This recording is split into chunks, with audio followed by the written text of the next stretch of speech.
I started collecting ads and talking about the image of women in advertising in the late 1960s. As far as I know, I was the first person to do this. I tore ads out of magazines, put them on my refrigerator, and gradually I began to see a pattern in the ads, a kind of statement about what it meant to be a woman in the culture. I put together a slide presentation and began traveling around the country. In 1979, I made my first film, Killing Us Softly, Advertising's Image of Women, which I've remade 3 times since then. These were some of the ads in my original collection, a long time ago. Feminine odor is everyone's problem. If your hair isn't beautiful, the rest hardly matters. Honey, your antiperspirant spray just doesn't do it.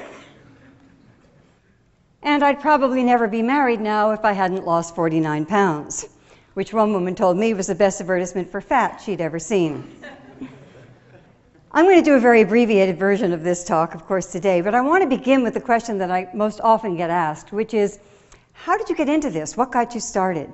Many factors in my life led to this interest. I became active in the second wave of the women's movement right away in the late 1960s.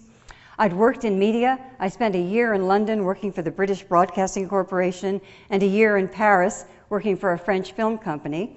This sounds much more glamorous than it was. I was a secretary. In those days, options for women were very limited.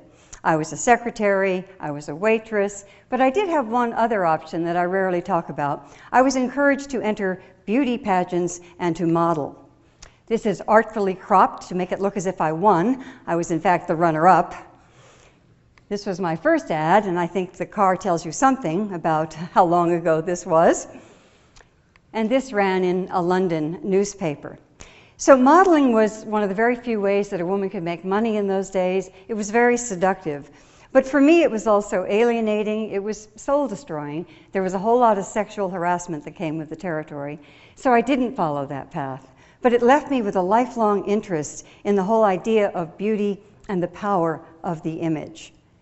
Since that time, advertising has become much more widespread, powerful, and sophisticated than ever before.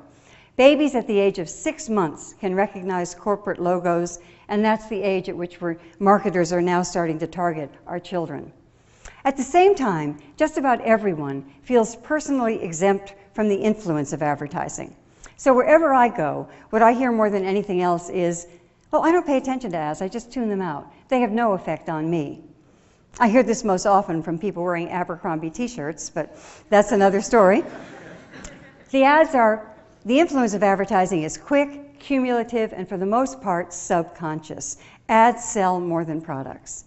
Now, in many ways, we've obviously come a long way. But from my perspective of over 40 years, the image of women in advertising is worse than ever. The pressure on women to be young, thin, beautiful is more intense than ever before. It's always been impossible. Years ago, the supermodel Cindy Crawford said, "I wish I looked like Cindy Crawford." She couldn't, of course. No one can look like this, but it's really impossible today because of the magic of Photoshop, which can turn this woman into this woman and then try to make us believe that an anti-aging cream can do this. Now, she's a beautiful woman, but older women are considered attractive in our culture only insofar as we stay looking impossibly young. We learn to read men's and women's faces very differently. Here we have Brad Pitt and former supermodel Linda Evangelista, about the same age, each one of them in an ad for Chanel, but he gets to look like a human being and she's transformed into a cartoon. Now sometimes, every now and then, a celebrity resists. And as you may know, just this week, Lorde sent out a tweet with an unretouched photograph below the Photoshop version. And she tweeted, "Remember, flaws are okay." Good for her, but this doesn't happen very often. Men are Photoshopped too, but when men are Photoshopped, they're made bigger. Andy Roddick laughed when he saw the bulked up arms on this cover photo and suggested they should be returned to the man they belong to. The obsession with thinness is worse than ever because of Photoshop. Her head is bigger than her pelvis. This is an anatomical impossibility. The actual model for this ad was fired for being too fat, and they used Photoshop to create this freakish image. More recently, they used Photoshop to remove the dreaded thigh gap. Unfortunately, they also removed a very important part of her body.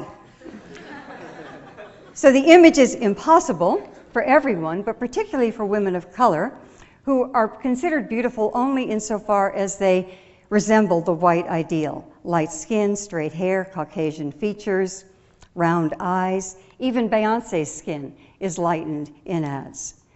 The image isn't real. It's artificial, it's constructed, it's impossible. But real women and girls measure ourselves against it every single day. Of course it affects female self-esteem, and it affects how men feel about the very real women in their lives.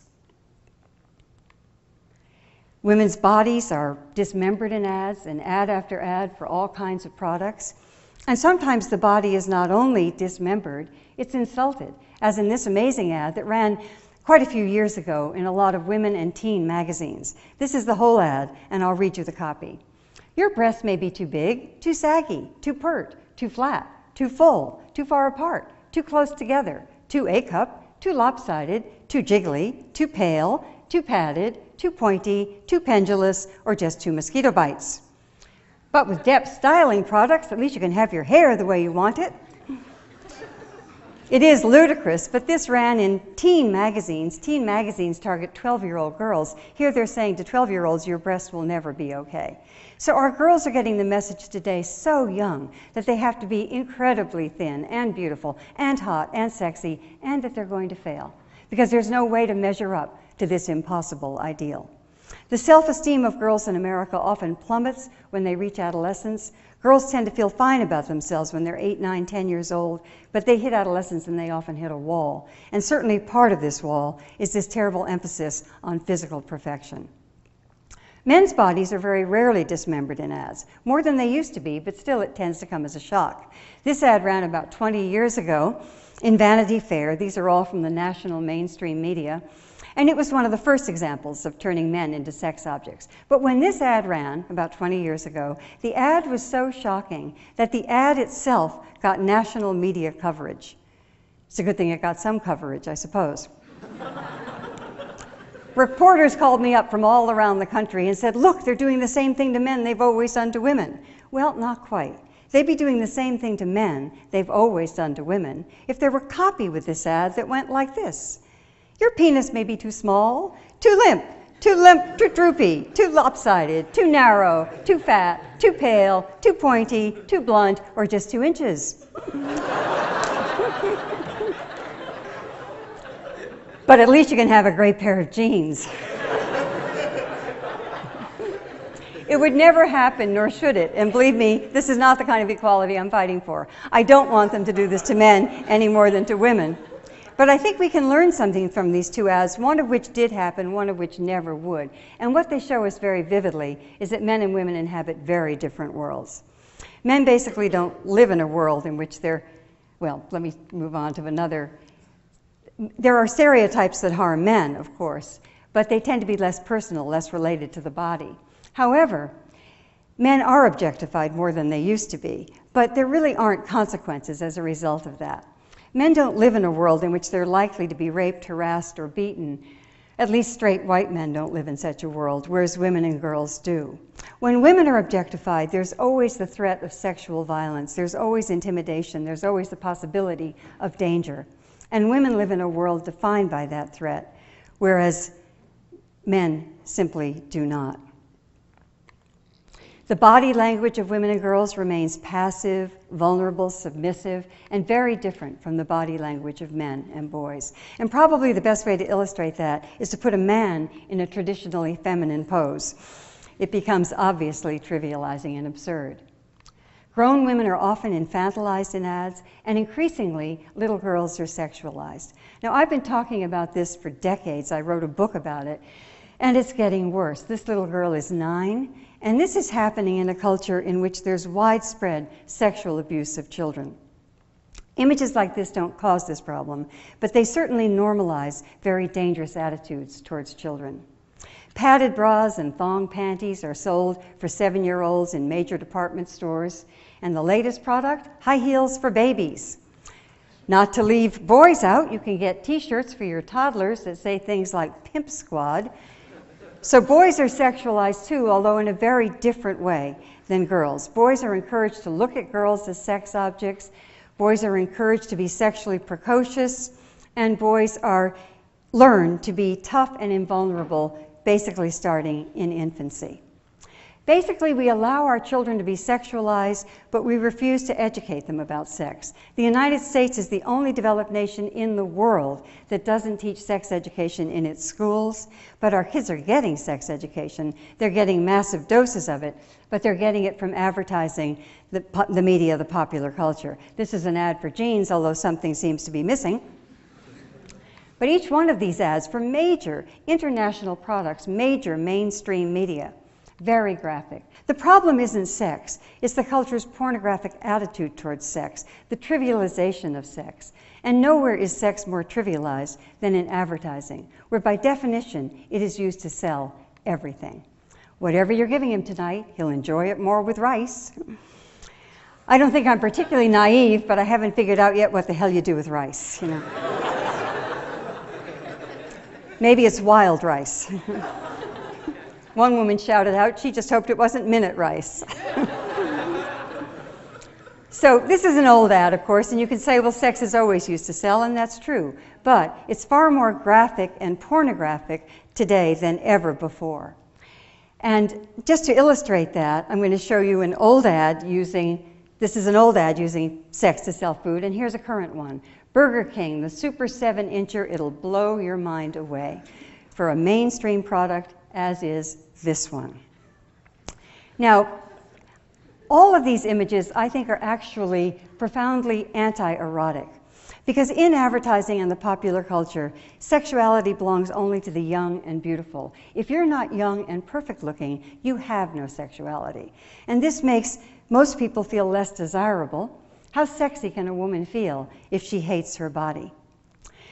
The internet has given us all easy access to pornography these days, and as porn becomes more available and acceptable, the language and the images of porn become mainstream. Young celebrities emulate the porn stars, and these days you can get your little girl a pole dancing doll. Girls are encouraged to present themselves as strippers and porn stars, to remove their pubic hair, and to be sexually available while expecting little or nothing in return. And at the same time, they're insulted. Tastes great, goes down easy. As girls learn to sexualize themselves, as they learn that their sexual behavior will be rewarded, they learn to sexualize themselves, to see themselves as objects. These images cause real harm to real girls and women. Girls exposed to sexualized images from a young age are more prone to eating disorders, depression, and low self-esteem. Inevitably, the objectification leads to violence, and that's become much more extreme too.